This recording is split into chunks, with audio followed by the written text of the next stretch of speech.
Hello everyone, once again. Can you see my screen?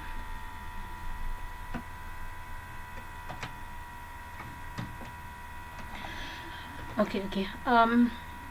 Kindly work on the project so that I also be able to get back to you once you've completed. For those who have not yet shared their work, I remember the beginning of the class I mentioned we are talking about products of Tableau. Before we come to SQL, that means there are other products and there are the differences between them. So I wanted just to show you the 14 days trial that I mentioned. That's why I said Tableau desktop is expensive, because you just have a 14 days trial and then we have you have to license for it. But definitely there is the advantage to it.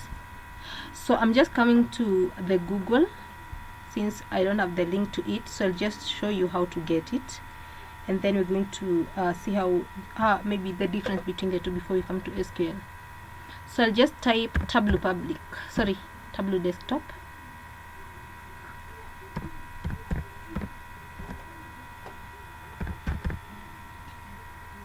Tableau desktop, and you can see it here from the Tableau web. So just click on it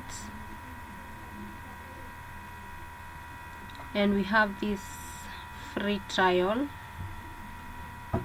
Click on start a free trial, and then we key in our details just as we did with the Tableau public. We key down our details and then we click on download. So, and as you can see on top here, before you download, it says Tableau desktop, start your free 14-day trial. That means after 14 days you won't be able to use it unless now you pay for it, but definitely have advantages to it. So key in your detail, first name, last name, your email. Not really sure whether we have to key in all the details, but I try and see. We have the region,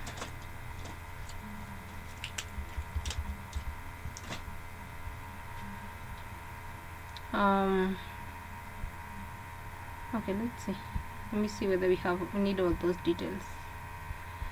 Oh my god, we need to fill them.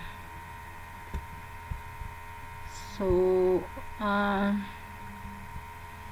just say Africa, say Africa.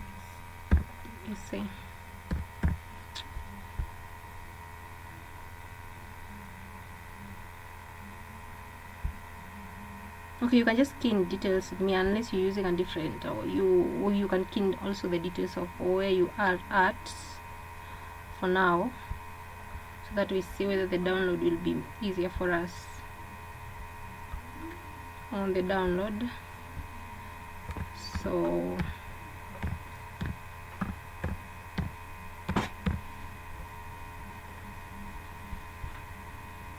okay, I've keyed on all the details from first name all the way to the phone number, and then I click download free trial.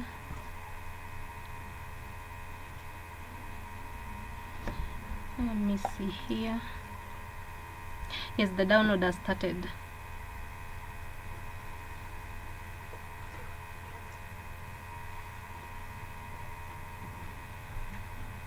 Just to mention, why am I showing you on the download of Tableau desktop? As I already mentioned, yes, it's a licensed product, but it has also advanced parts. For example, if you're working with an updating dataset such as Google Google Sheet dataset, whereby it's updating time, it's easier to connect with Tableau desktop as compared to connecting with the Tableau public, whereby in Tableau public, as we saw earlier on, we have to use the web connector. So let me just open Tableau.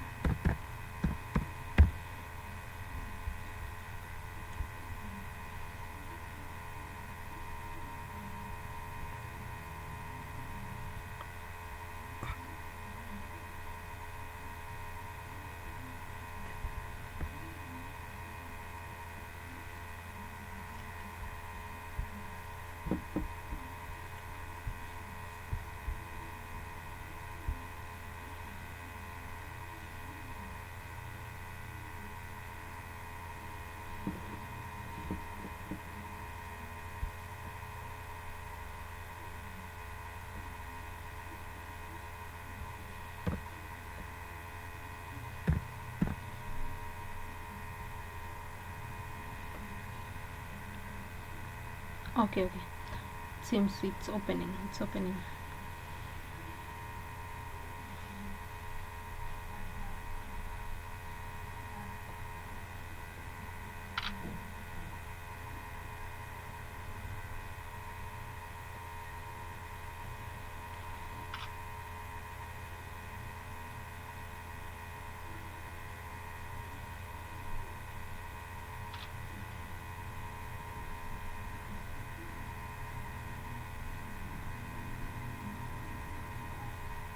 Okay, my download is almost completing.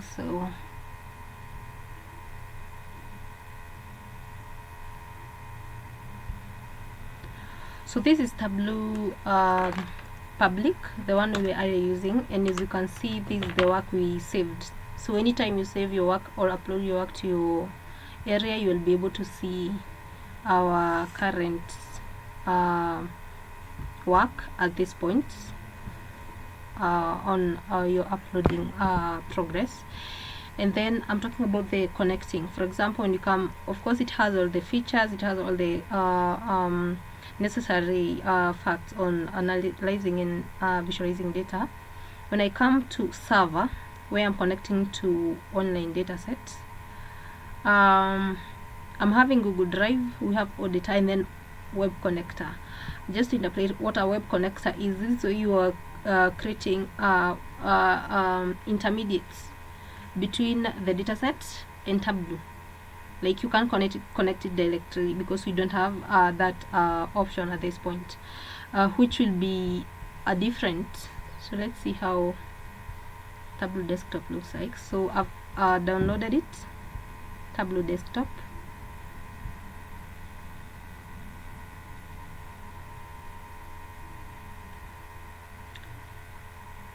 So here it is. So I'll double click on it just as the previous one.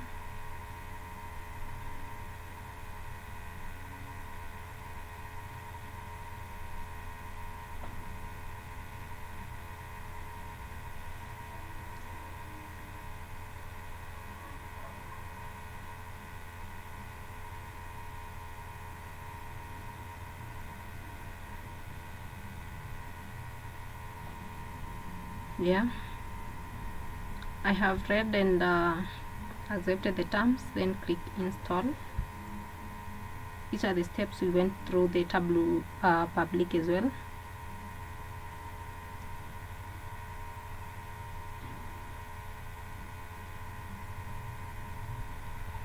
So just wait for the installation to be done. In the meantime, I hope everybody was able to access these notes. Just in case, you can let me know, because this is where the link we have for downloading SQL is, on the first slide. So I'll be back to that in a bit. So let's complete the installation of Tableau desktop.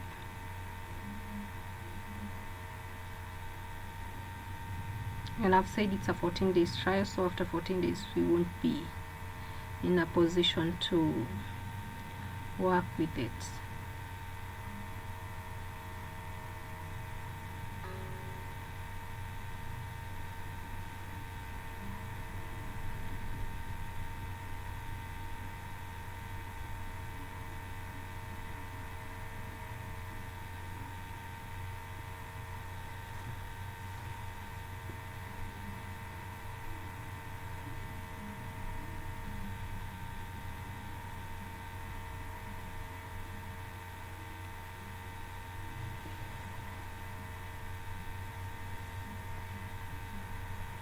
Okay, in most cases I always say, once I share the notes, or once you're shared with the link to downloading, remember our machines are different, the internet connection might be also different. Some are slow, the others are fast. So that's why I shared the link earlier on, so that you're able to access the link and probably download, because installation of course are going to be working together, but when it comes to the download, it depends with your computer or your machine.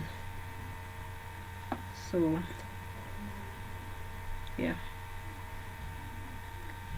the installation progress is almost done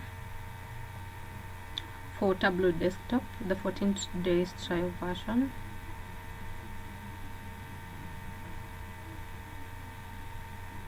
And I earlier mentioned, once you are in an organization whereby they're using Tableau Desktop, you may realize that they have paid for it, and they have given access to maybe the people who are working around there. So if you're in a position whereby you can access it for the meantime, then, which is the licensed version, you'll be good to go as well.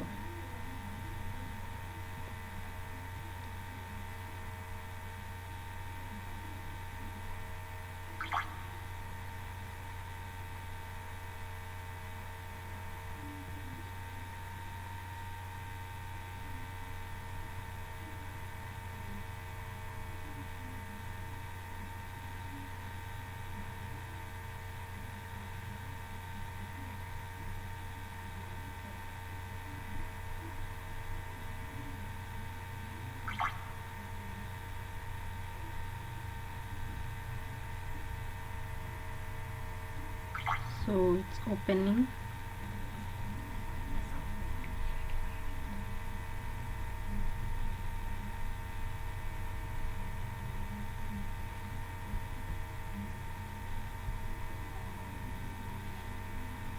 So there's this pop-up here. I don't know whether it's also on your side. You have welcome to Tableau, activate a license or start a trial version. So you want the 14 days trial. Yeah, so just exit. So let's see.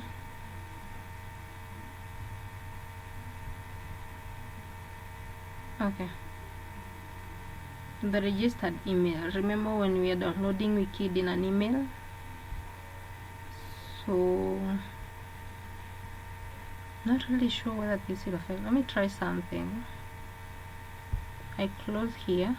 Oh, it closes it, so you can't use it until you choose the option you're working with. So sorry, I'll just search it here again since I've already installed it. Tableau Desktop.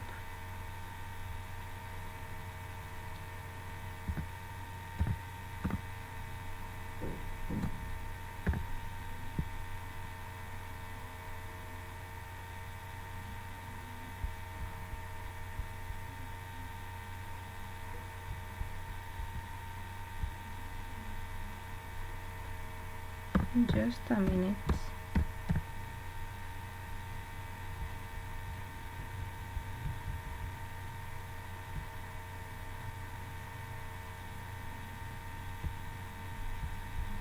Oh, okay, let me reinstall it again. I don't know, I can't access it there, so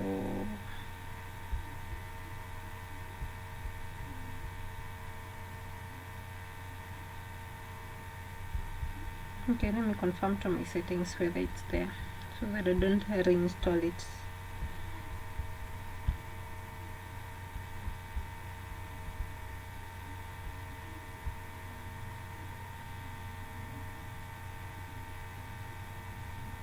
So probably the best way is to just select, key in the trial version email we registered with, then go ahead and register on the same. I want just to confirm whether I already have it before I reinstall. That's the Tableau Desktop.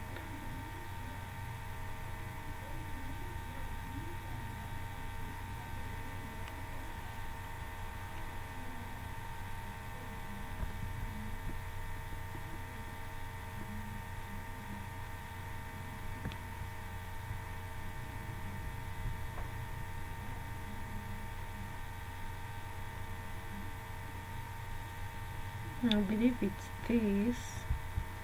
Let me just search Tableau.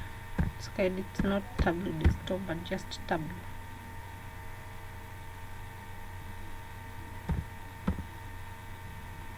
Yes, here it is. The Tableau, not Tableau Public but just Tableau. Okay, let me open it.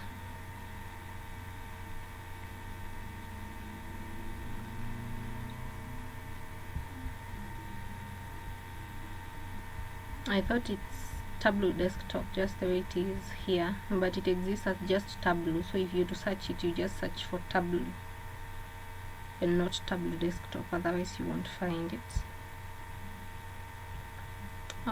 There's this pop-up right now.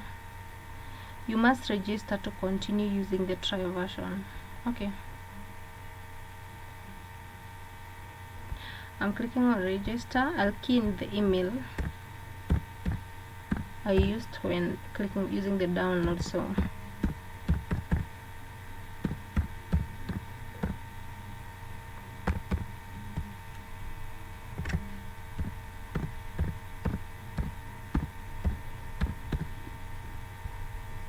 then I click on register. One thing you'll note on the server, we have a number of options here. Okay, once you key in the email you used to download, I'll just click continue, and you can see we have everything we earlier had. The Microsoft, that's the connecting area. We have Microsoft Excel, text file, all these files we had them up to statistical. I'll click on more. So on more, it gives you an opportunity to connect to any other files. For if you have a Tableau file, we have the CSV. If you click on the drop down here, we have a list of all the files you can connect onto by the use of others, but I wanted to mention about the server area. I'll click on more under server, and all these are the connection you can work with. Now these are the online. As you can see, you'll see the Google Sheet here. We have the Google Drive as well. With Tableau desktop you can connect to a lot of connections. Everything else works as our previous Tableau Public, but definitely you can see now the difference of using the two, especially when it comes to the connection. It's easier to connect with lively updating data because we have lots and lots of connection you can connect with by the use of Tableau desktop. Okay, I hope that's clear and you have managed to get the version. Of course, you can interact with it, add the files we have previously used. Definitely we have the same effects, the same features and everything. So that was necessary. I hope you have seen the differences and you have been able to download your trial version. So back to our today's class is the download of SQL. So we're going to be downloading SQL and see how it works. Most of you, I believe, we already have it. So, and I've always recommended for a copy of the link other than opening it. Don't open the hyperlink, copy it, paste it to a browser.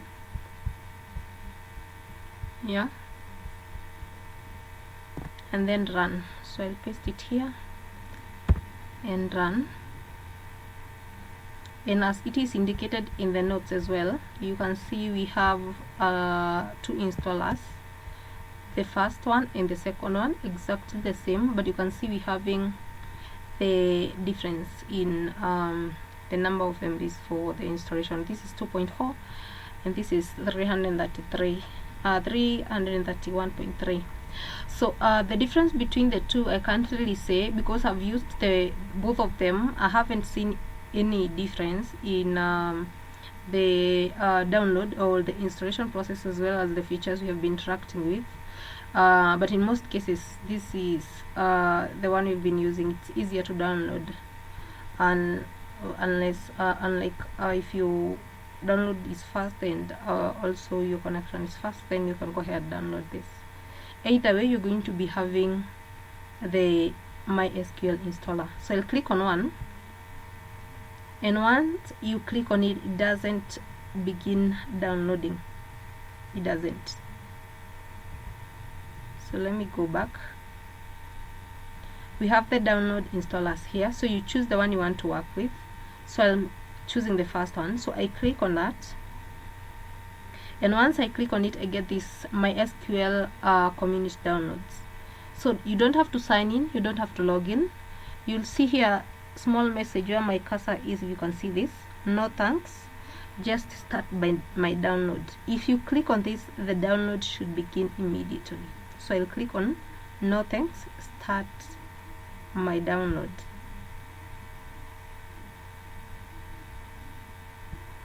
And on my download, as you can see, as I earlier mentioned, this is fast. It's already downloaded. It's already downloaded. So the most important the most important point here is making sure after you click on download, you notice this small message that pops up down here. No thanks, just start download. You don't have to log in, you don't have to sign up. Just click on this and the download will be begin. So once the download is done, you can just go back to your downloads.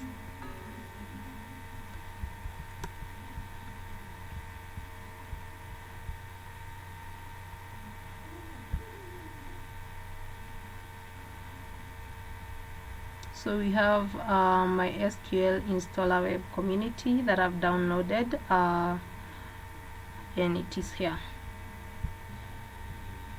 Yeah. The next thing is installing, and we have definitely a few steps to follow on installing. I'll try on my side. I already have my SQL, so probably just in case it tells me for modification, I'll ask for one of you to share the screen so that we're able to import the products, which will be easier, as it isn't easier to modify. To modify the program, it will be totally different, and I want us to go through the same steps. So I'll go back to my downloads, just double click on the installed setup for my SQL, double click on it so that it opens.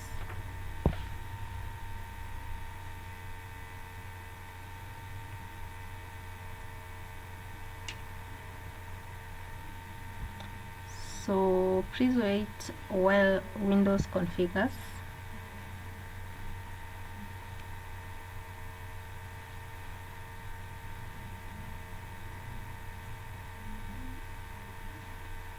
I hope you're doing this together.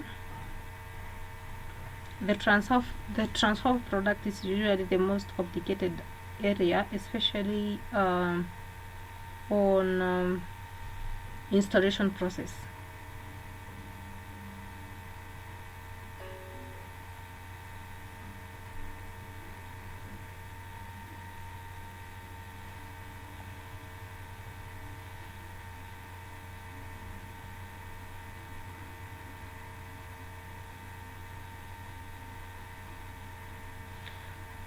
Okay,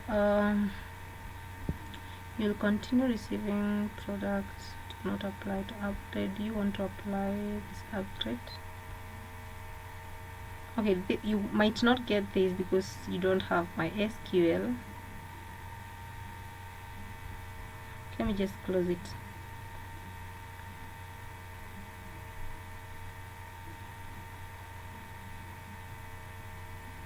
Okay, as you can see, I'll have to modify. I'll just do a modification of my current product. Is there anybody in a position to share their screen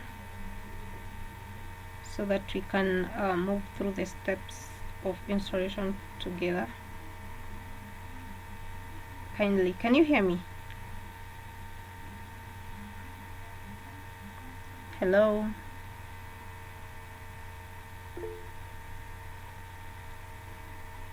Yes, Naomi, can you share your screen?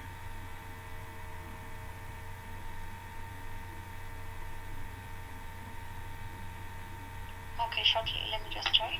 Okay. Let me just stop sharing.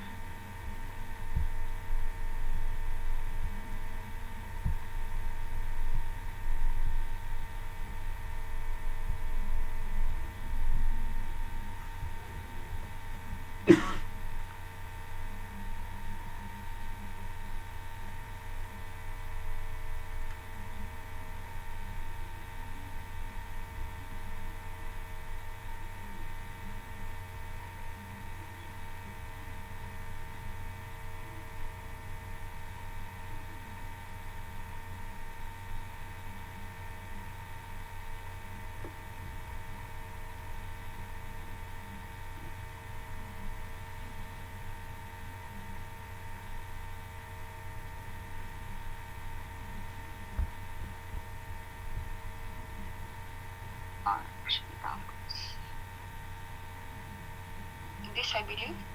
Yes, double click on it. So I already should download it by installation. Again, I should just start. Hello, can you hear me? Yes, I can. I'm wondering, what should I press here? Installed? No, don't right click. Just double click on the downloaded on the setup. Just double click on it. Okay. Yeah. Yes. So just wait So for. it's saying SQL install launch. Yes, just wait for a minute. Let it run. Should I press yes or no? I leave it first.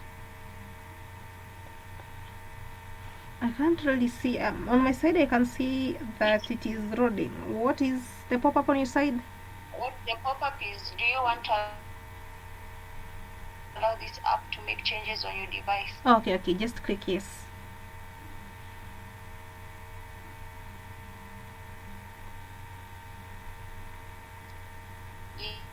Yes or no? You click on yes. Yes. Can you hear me? Yes. Like Just click on yes. Just click on yes. showing my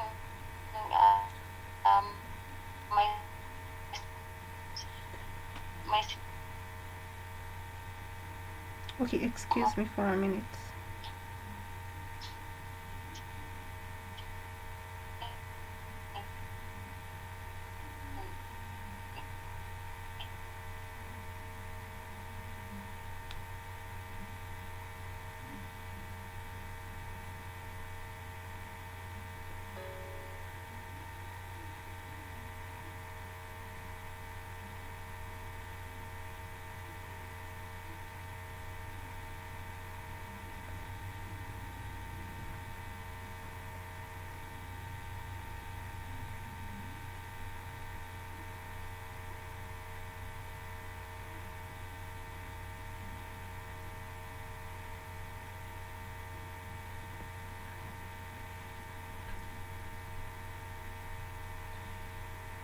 Hello, Naomi, can you hear me?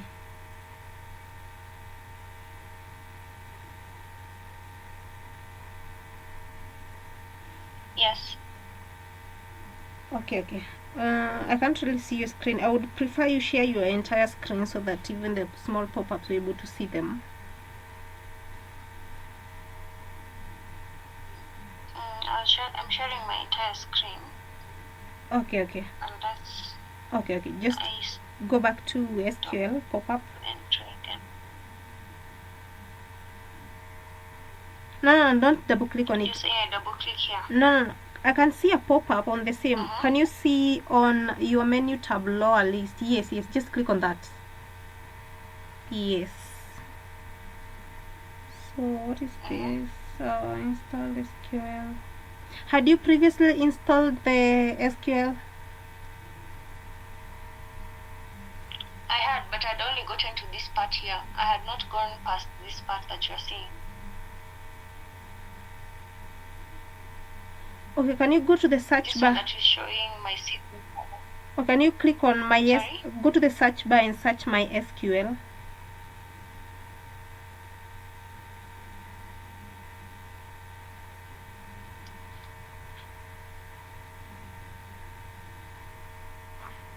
Mhm.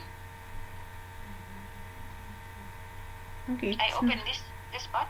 No, not don't open it. That means it's. I wanted to confirm that it's there because it's giving you the modification part. So okay, you can redo the process again. You can just close the current MySQL installer. This one. Yes, yes. That's a pop-up for modification for someone who is already having MySQL. Okay, go back to the downloads. You can double click on it again.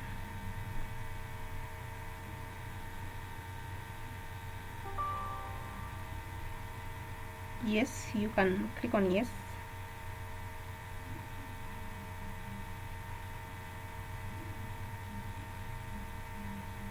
Okay.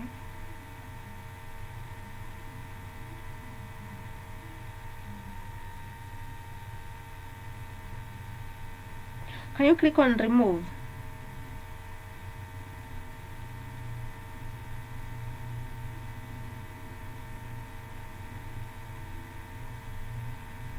It seems you had something.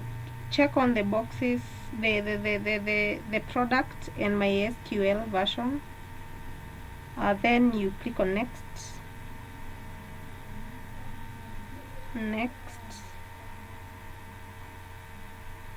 Then execute.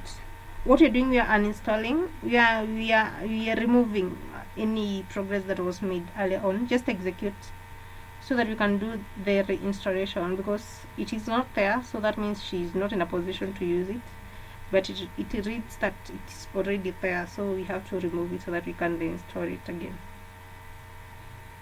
Yes, click finish.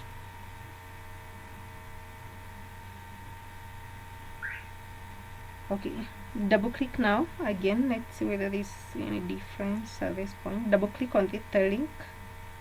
Oh yeah, yes.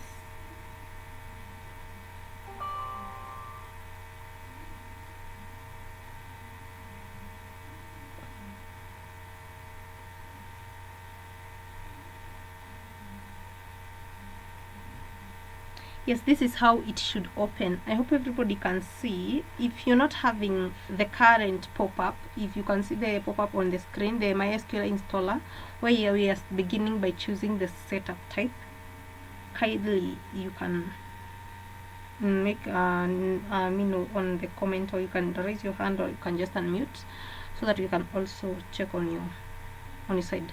So on our steps of installation, we're going to choose the setup is custom.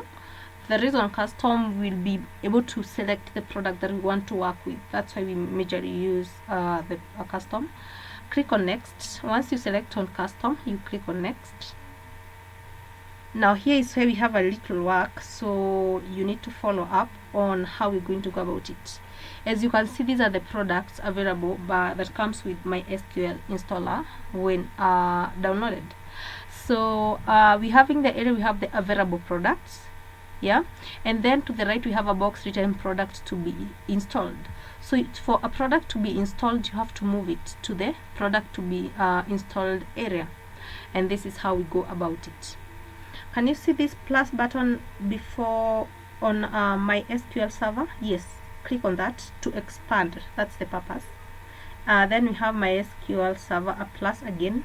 Click on that plus button.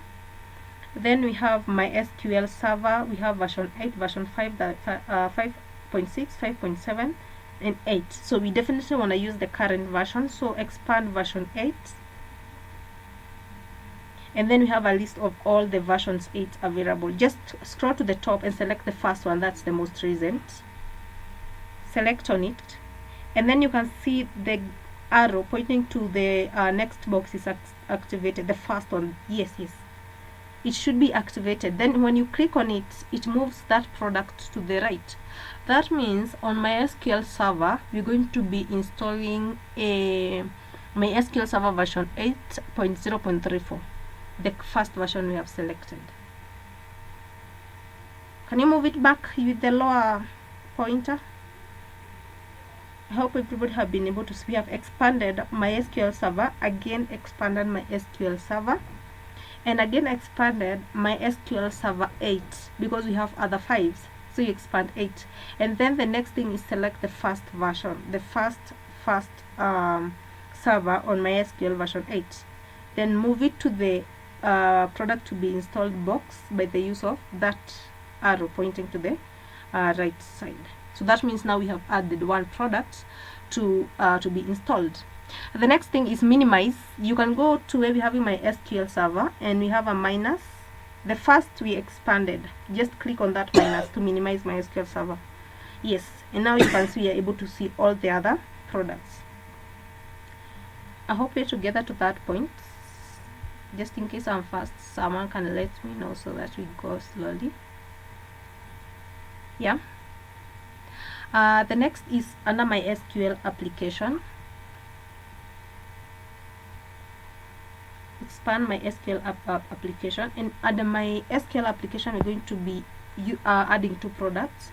That's under MySQL workbench because we're going to be using the workbench, and I'll add later on why we need workbench. And then also we're going to be installing MySQL shell. Okay, just a minute, just to minimize. Yes, so I've said we have MySQL workbench and MySQL shell. So we can start with workbench. So you have expanded MySQL workbench. You can go ahead and expand MySQL workbench 8, and then select on the first version. Yes, select on it and move it again to the right. Yes, you can just scroll a little bit up so that you minimize workbench, not yes, at that point. Then you can expand MySQL shell, the shell again, version 8. Choose the first product and move it to the right. Kindly stop at that point. Is anybody having a question?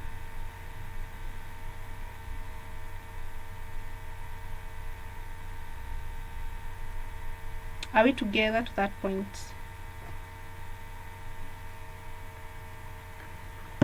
Okay. Kindly make sure you confirm so that you would be left behind. Yeah. So then once you've been able to move your product to the right, you can just click on next.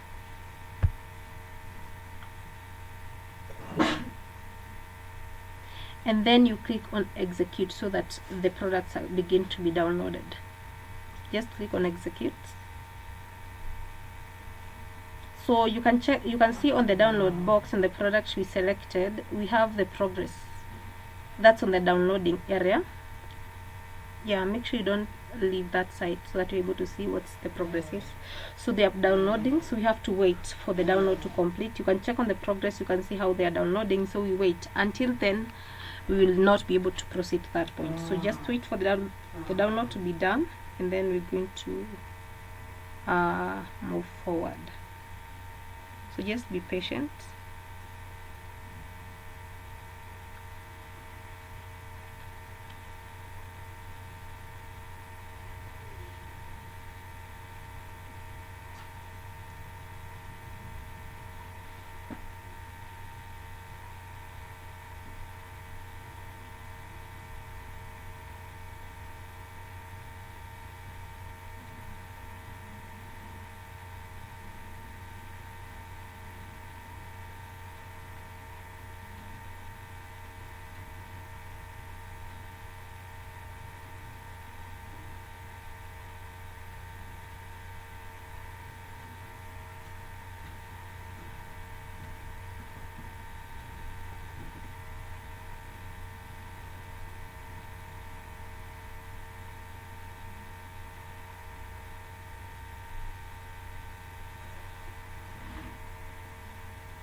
So the download is almost done.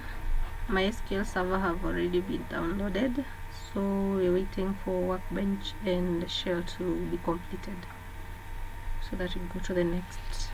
That's the installation on the same. So once they're downloaded, we have to install them again on the same platform.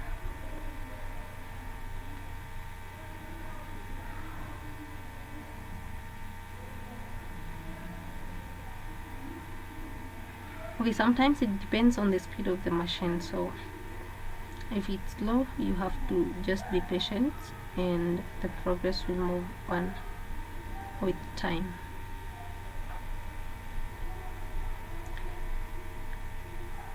So the download is complete, so you can just click on next and execute, so that now the installation is done. So again, it will be a little bit fast since it's installation, and you can see on the progress. Again, we wait.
So the installation on the same is almost done, so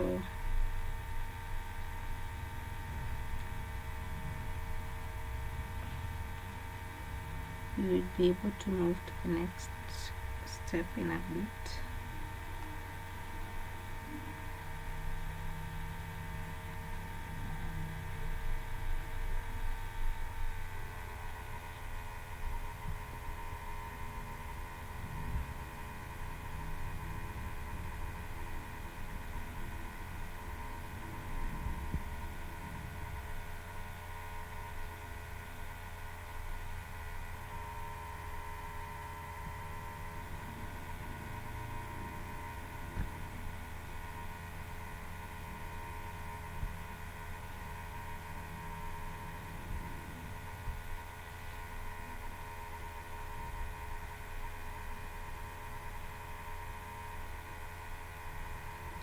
Okay, the installation is done, so just click on next.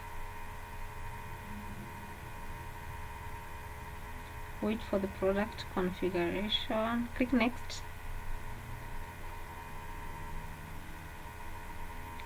Okay, we're going to leave everything as default on type and networking area, so just click on next. And here is just to notify you we're going to be creating a password, so your password need to be strong. So click on next so that we add our password, and then you add the password at the first point and you repeat it. Make sure it's strong. Again, don't forget it. This is important. Sometimes you realize someone you add a password in and then they forget it. So once you forget it, you won't be able to use the MySQL Workbench, because you need to log in again with the same password. So you make sure you remember your password correctly. If you are odd thing, maybe probably will forget, you can write it somewhere. Once you add the password, just click next, and again don't forget it. Under Windows Service, we're leaving everything as default, just click next. Next on server file permission, and then execute so that the configuration will be done. Just execute. Wait a minute.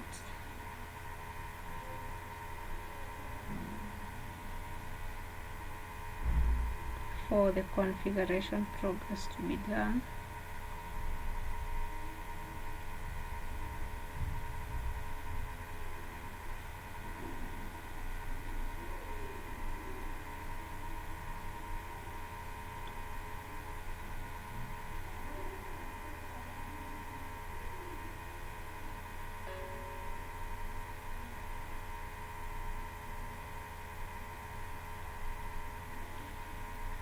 Okay, you can see everything is configured, so it's checked. So just click on finish.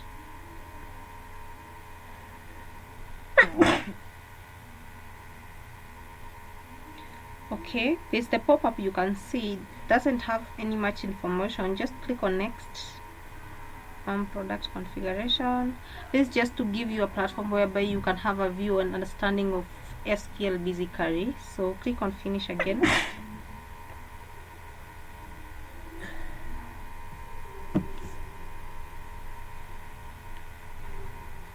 So anytime or any progress on installation of SQL, the first workbench will be the first open up will be the MySQL shell. Is always the first open up. I hope you can see the. You can click on MySQL shell if you can see it on the back. That's the first one. If you check on, I'm checking on your menu tab now. The last icon is the current open on workbench, but the first one just still having the same SQL icon. If you can hear me, Naomi. No. Just Yes, I can hear you. Okay, click on the first before that. This one. Yes. This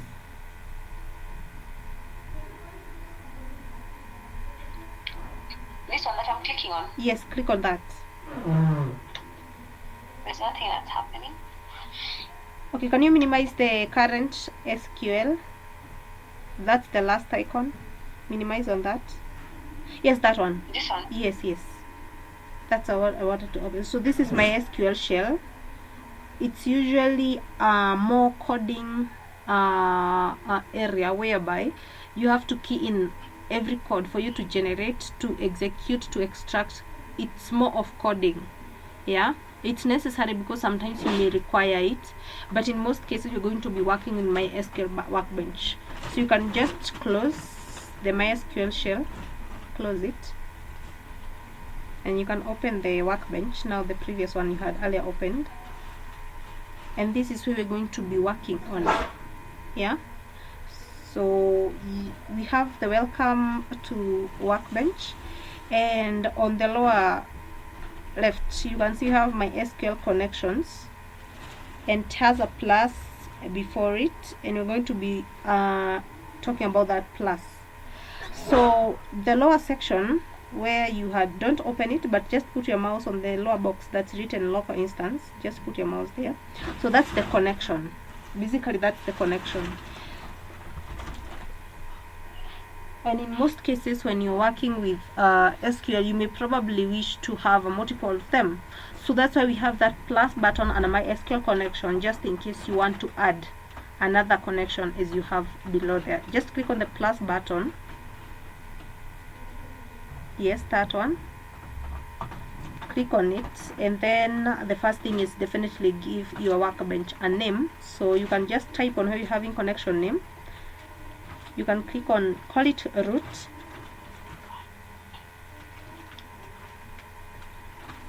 Definitely you can give it a different name. Then the next thing is adding a password. Can you see how where we have password? That's on the menu. Yes, click on store in Vault. Yeah, click on that box. So you key in the password you earlier keyed in, the one you created.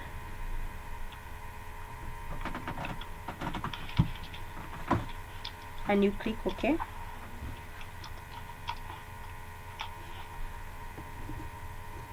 The next step is to test the connection. Can you see the connection tab? Test connection. Yeah, anytime you click on that, you're able to know whether your connection is successful or not. Click on that box. Click on test connection. Sorry. The message is successfully made the connection. That means you can now create the connection. If you missed or you forgot your password, you won't be having such pop-up. You'll be having a warning. On the other hand, that means with a warning you can't be able to create the connection. Just click OK on the pop-up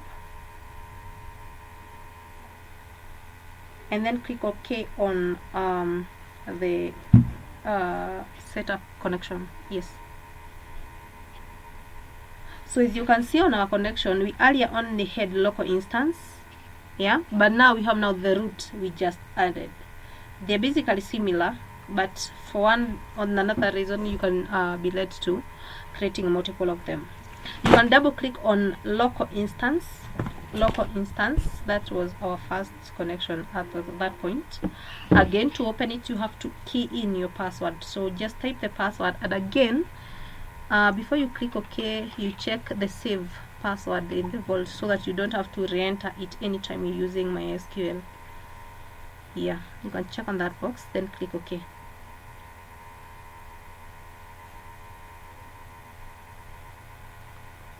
Okay, this is MySQL workbench that we're going to be working on and working with during the whole SQL process.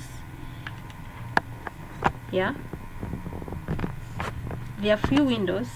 I'll just explain on the same. So we have the file, the edit tab. We're going to come to that, but you'll realize we have the window on the right where we're having navigator. I hope that is, you can see the list. We're having management, server, client, connection, and search. As you move down to the performance, go down, you'll see the administration. That means we are under administration. Click on schema. Yeah, now this will be most cases our view, unless otherwise we will which will lead us to go to administration. In most cases we're going to be under schema. The reason is because a database, any database, will be stored under this schema. When you import a database, when you create one, it will be visible under schema and not any other point. Yeah, then we have the 4 sections. Is it 4? 3. Yeah, where we are having our that's the first section, the first book. Yes, that point, that area here, that's where we're going to be keying our code. That's the code area. Yeah, so we're going to be adding all our queries there, our command lines, and executing at the same time. To the right, where we are having our SQL additions, it is not that much of use, but unless in case you have you need a snippet or you need any help. A snippet is whereby you having a line of commands, and then you want to have you want to understand how a specific function works and what it needs for you to be able to use such a function. That's what's called a snippet. To the lower section, can you click on hide so that they see the lower output? Yeah, you can see we're having another output window to the lower section, whereby we are able to see our output. On the output window, what will be basically physical to us is when you run a command, was it successful, was it a fail, what was the error message, or what could have led to your line of command being wrong. So that's where we're going to be seeing our output. So there is a way to navigate that. You can move to the top right where you see those 3 blue like windows. Yes, the first one is when you want to minimize, where we are seeing our schema. Can you click on the blue, the first blue? Yeah, click on that. you realize we have hidden now the schema. We can see the schema list in the administration. You can put it on, just click on it again. Yeah, you see it's visible. It's important, so it's always good for it to be on. Click on the second, is for hiding the output. Yeah, this could you could minimize the output area if you have lots of command. Maybe probably want to have a view of all of them to understand the error area, so that could be necessary. You can put it on again. And last one is the last one for closing the SQL additions, and that one in most cases will be off, so that we have a long list or field to ask for us to write as long commands as possible. And of course, we're going to be seeing how to navigate around that. Any question?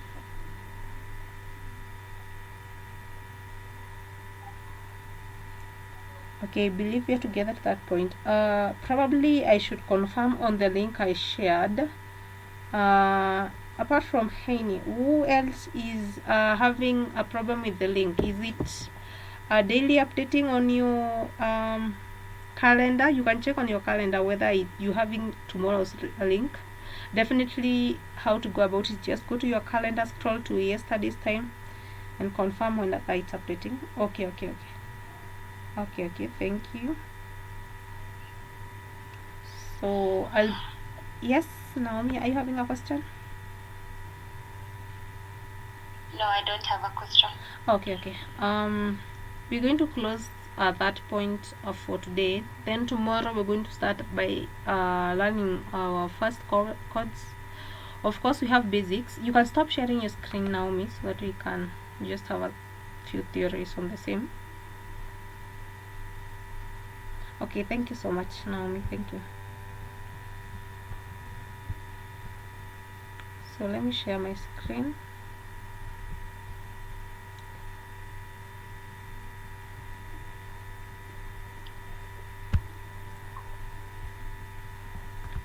So there are few basic terms that are necessary for us to understand, because eventually we'll be using them on our daily basis.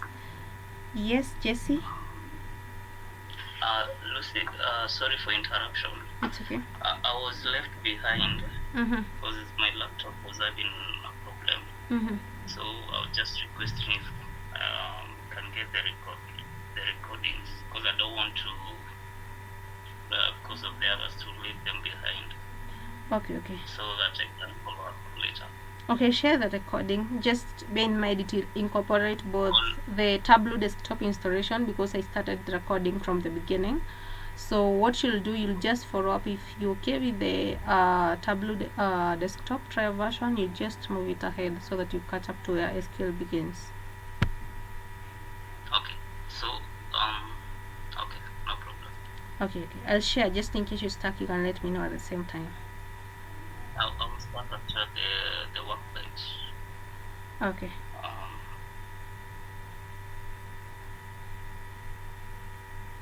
I can't hear you, Jesse. Is that clear? Would you mind? I would like to share my screen, if you don't mind. Okay. Okay, just a minute. Let me just go through the theory, and then at the end I'll let you. I'll just stop sharing, and then you share your screen. Yes. Okay. So on the basic terms that are very necessary, we're going to be using SQL. SQL basically is for database analysis, just such as the access. It was all about database. So the same case applies. So the first thing is, what is data? Because we're working with database. What is data? Definitely, we always say anything around you is data. People around you, what you're doing, all that is data, and can be useful at a certain point. By this time, we can say data is raw facts that need to be processed so that it is made useful and meaningful for some final findings. Then we have database. As I've said, this is a database tool, so we need to understand what database is. It's an organized collection of data so that it can be easily accessed and managed. I'll give an example. let's talk about an institution whereby we have different students, a lot of them with different name, different registration number, doing different courses at different department and also schools. At this point, the data set is the data of all these things is stored in form of a database. The same case apply on organizations such as banks and so on. Yeah, so the reason the data is stored in databases is because it's easier to extract. Yeah, for example, you might be having a list of thousands of people, and probably the only thing that's uniquely identifying them is their registration number. Yeah, so it's easier to extract them by their registration number. On the other hand, we have departments. Probably you want a list of all students that are under specific department. It's also easier to extract by the use of the database. So it's organized collection of data whereby you can easily access and also manage your data set or your database. Yeah, and definitely you're storing this into a computer. Then we have a database management system. This is where we sections out the different database softwares that we use. Yeah, so we have database management system is a software for creating. It's a software, so that means there are many of them of creating and managing databases. It allows user to create and retain databases. Yeah, so we have a number of them. I've stated here about the RDBMS, standing for Relational Database Management System. Relational means table. In most cases, when you hear about relations, it defines a table. So we have others such as hierarchical database management system and such, whereby they are also used, but at this point we're going to be using a relational database management system where datasets are stored in form of a table. Yeah, so example of this software, remember we are talking about database management system, and this is a software for creating and managing databases. So relational database management system is where now we are going to be creating and managing databases, but now in form of tables. An example of RDBMS is MySQL. That's the version we have just installed, MySQL. We have SQL Server, we have the PostgreSQL, we have Oracle, and so on. We have there are different softwares for creating database management system, and of course we'll need to list a reason why we choose MySQL. We have what is SQL. Yeah. SQL is a standard language for dealing with relational databases. So it's a language. We're going to indicate about the recovery part of it, and SQL will be helping on the same. Yeah, so you're going to be using that. What is a database table? I've talked about a relational, and I've said a relational. When you hear about a relational, what should come onto your mind is a table. So you have to define what's a database table. Just as a normal table, where you have find a table is a collection of entries that consist of columns and rows. The same case apply. We are going to be having columns, and also we are going to be having rows. But now we'll have different wording defining the same, defining columns, defining rows. Yeah. So a column holds specific information about every record in a table. Give an example. For example, if I want to have a record of everyone here, I'll have a column, call it names, the names of the people.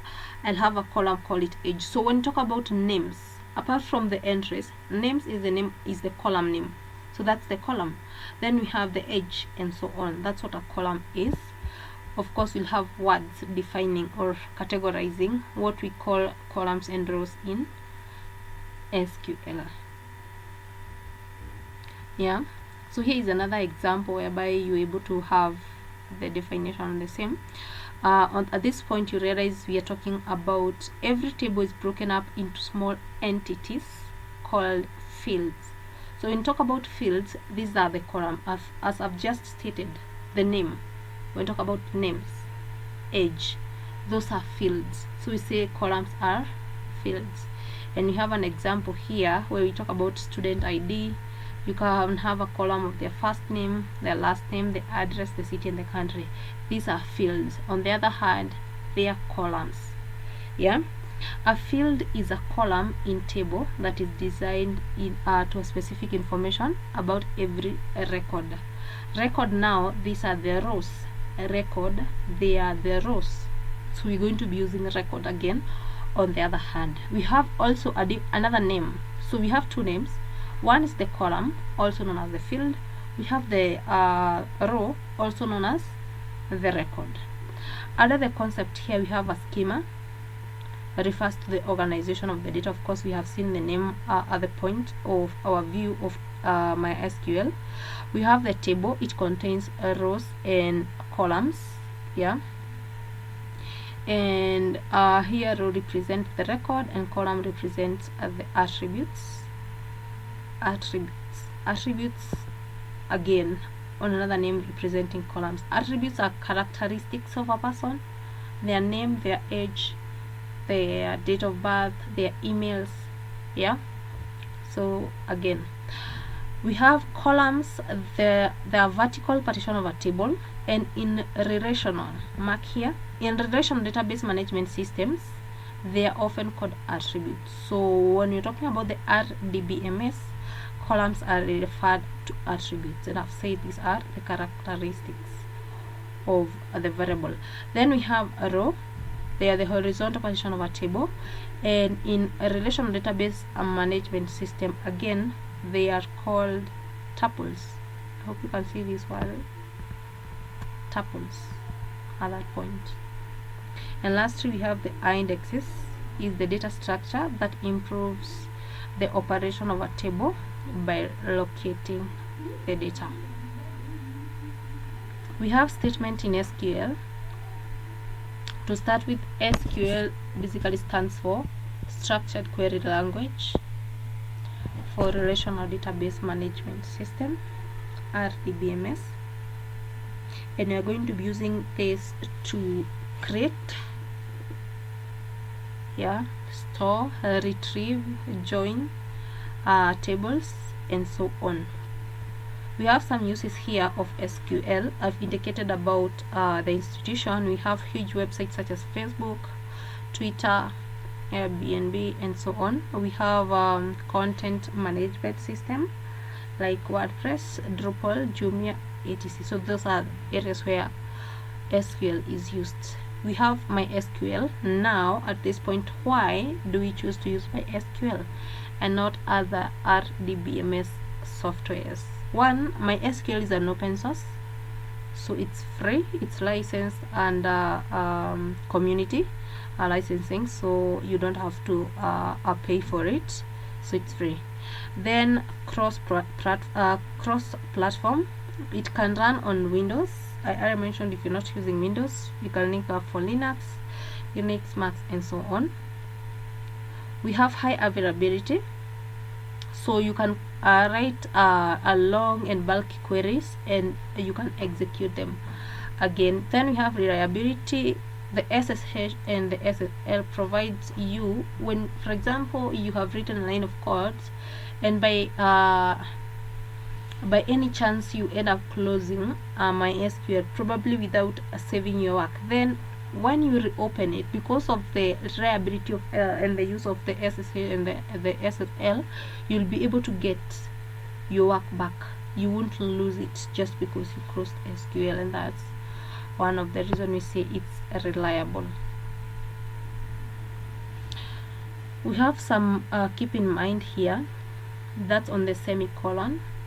You realize, you'll see this once we start writing the commands. Anytime we write a command, for example, select, and then the name of the document or the name of the database, anytime we will add a semicolon at the end, not on the end of every line, because you can have a line adding to 2 or 3 lines, but at the end of your line of commands you'll have to add that semicolon. And the reason is to tell SQL that the line of commands you've written ends there, so that it doesn't affect the following lines, and we're going to see what happens just in case you miss the SQL. That's on the coding session. We have also data types that are involved in in SQL, and they are used to represent definitely the nature of the databases. So we have examples such as string data types. In a string, we're going to be working with variable character most times, and the character. The difference between variable character and character is that with character you have fixed length, but with variable character you don't have that fixed length. For example, if we talk about the name of a person, if you use a fixed length, that means if someone's name is longer than that, then they'll end up not having the opportunity to key in the entire name. On the other hand, variable character will give you the variability to that. We have numerics data type. That's when we're working with numbers. We have the integers, that's a whole numbers. We have the float and double, that works when you're using decimal points or variables. We have date and time, whereby you have the date format. This is also important. When you're working with date and time, I believe every software have a way of how their date format looks like, and this is the format of SQL. You start with the year, the month, and then the day. If you type it otherwise, then SQL won't recognize it as a date. We have the time, that's in hour, minutes, and seconds, and you can also have a combination of the two. We have the syntax that are going to be working with, and on the syntax we're going to use this at different levels. Definitely an example is we're having select.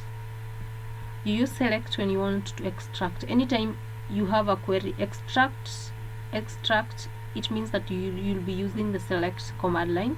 We have update the database. For example, I changed my name from this to this. You can update. You can delete the data from a database.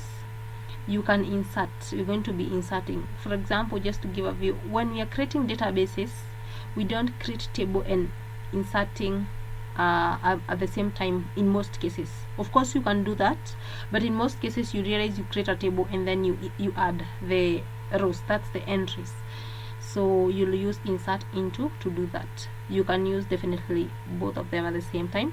We have create database, that will be our first command line, because you can't create a table without creating a database. We have alter database if you want to make any modifications. Create table when you're creating a new table. Alter table to make changes to an already existing table. We have drop. Drop is used to delete. You can't use delete to delete the entire table. You can only use delete to delete entries in a table, but to delete a table you use the command line drop. The same case applies to a database. You drop a database, you don't delete a database. We have create index when you're creating an index, so that's the search keyword. And we have dropping it if you don't really need it. So those are also common terms you're going to be using from one point to another. We have SQL operators, and when talk operators, definitely we're going to be using them.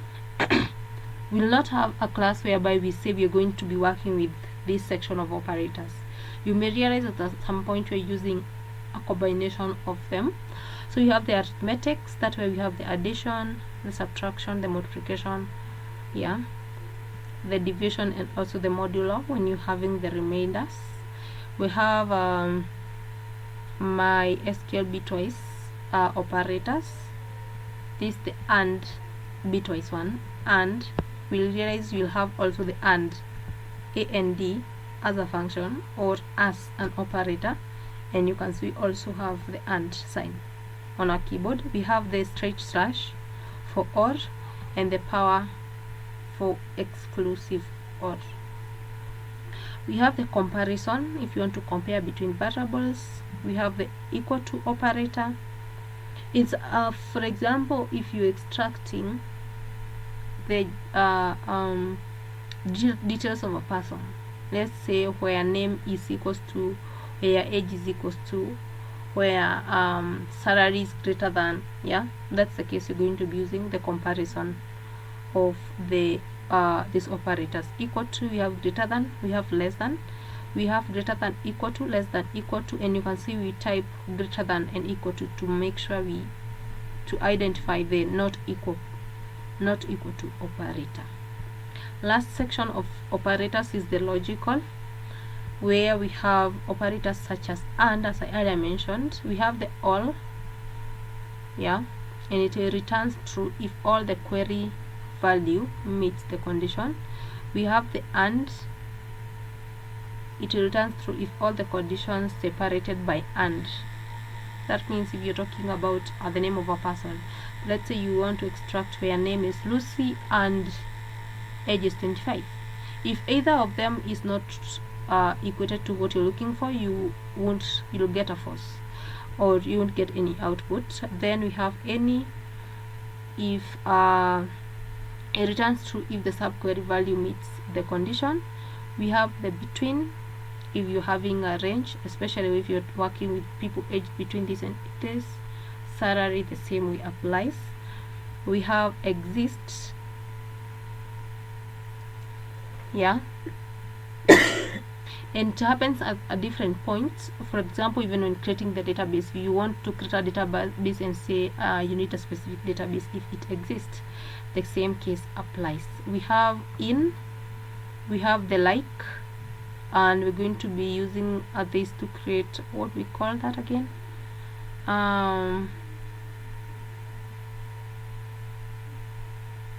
okay, I'll let you know as I remember, but we're going to be creating using this operator. Then we have not, we have or, and some. Yeah, the last thing is on comments, because in any command line you just don't want to have to flow, you don't want a flow of commands and don't have a description of what the line of command explains. So we have on how to write down the comments. One way is by the use of 2 minus and then space. We're going to see that if you don't space, it won't be a comment.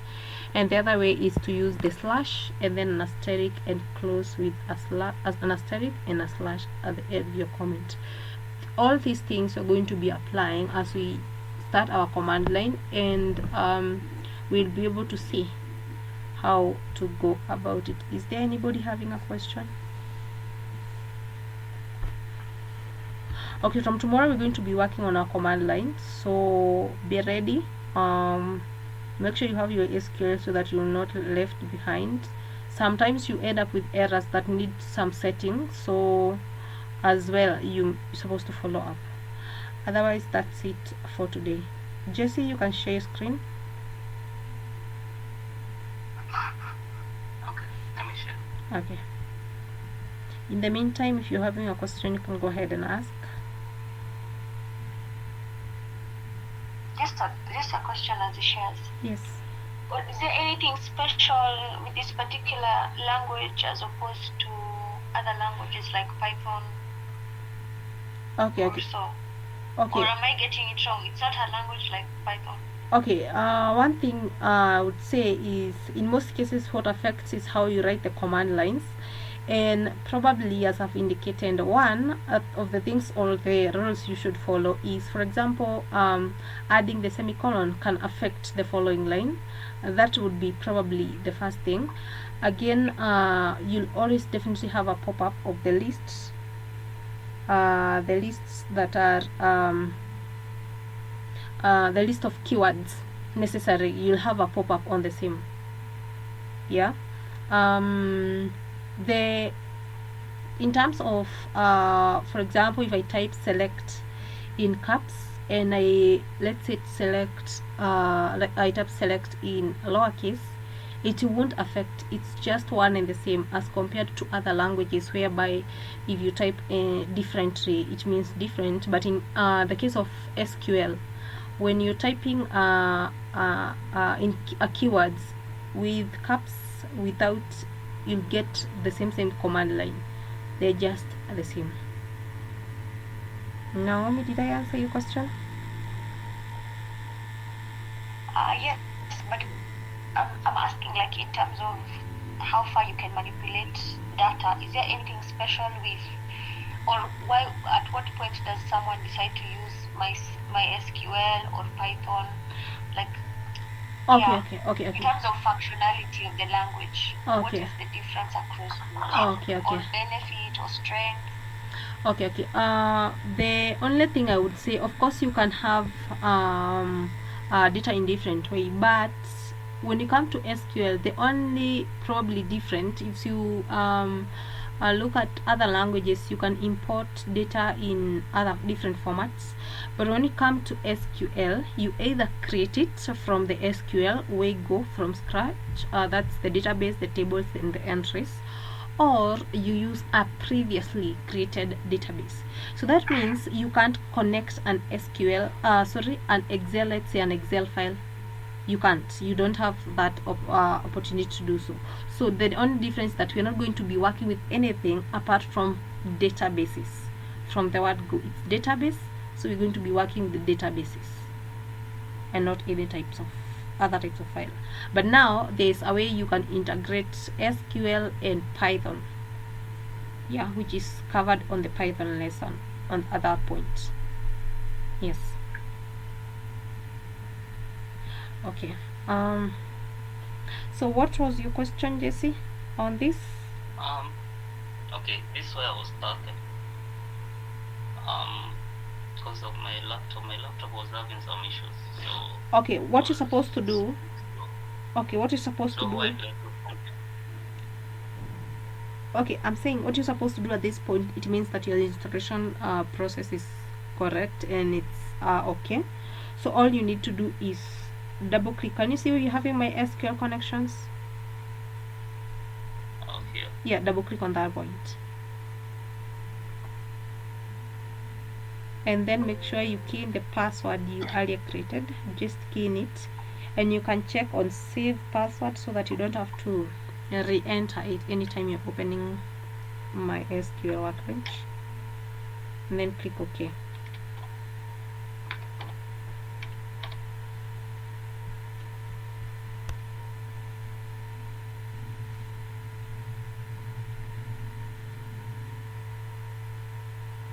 And that's the view we were having. To the right, you can just another navigator on the lower part, you'll see administration and schema, and we have said schema is where we're going to be working under. So you just can click on schema so you can have a view of schema. Exactly. Where your mouse is, can you see the name schema just below your mouse? That yes. Yeah. I double click it. Just click on it. It should move to that point, yes. And you can see we have now, this is the scheme I've talked about. We're going to be having our organization of our databases at this point. Currently you can see just says, that means that's a database that comes with SQL, but again you're going to be creating ours. You're going to be also joining previously connected databases. And the other thing is the Windows sections. We have the query one, where we're having query one. That's our query area, just next to the navigator. No, just next to navigator window. Can you see the first box at that point? Okay. Yes. The area now below it, that's the query tab, the query area, the white area, from where we're having one. So just next to one, that's where we're going to be typing our first command line. Then on the lower, we're having output window. Yeah, we're going to be seeing successful and unsuccessful messages over that line of command at that point. To the right, you can see SQL additions. Yes, that's where you get your help, and also you can get the snippet of different functions or command lines. And we navigate the same by going to the right top, where you see 3 blue boxes, blue sections. Yeah, if click on the first one, yeah, that's for minimizing the navigator. Click it back. The second one is for minimizing the output window. Click on it, click it back, so we need the output. Then the last one is for SQL additions, and we don't necessarily need it, so just leave it off. Just click on it, click on it. Yes, leave it that way. Yes, and that's why we're going to be starting our tomorrow's class. Okay. Okay, thank you everyone. Okay, thank you everyone. Have a nice evening.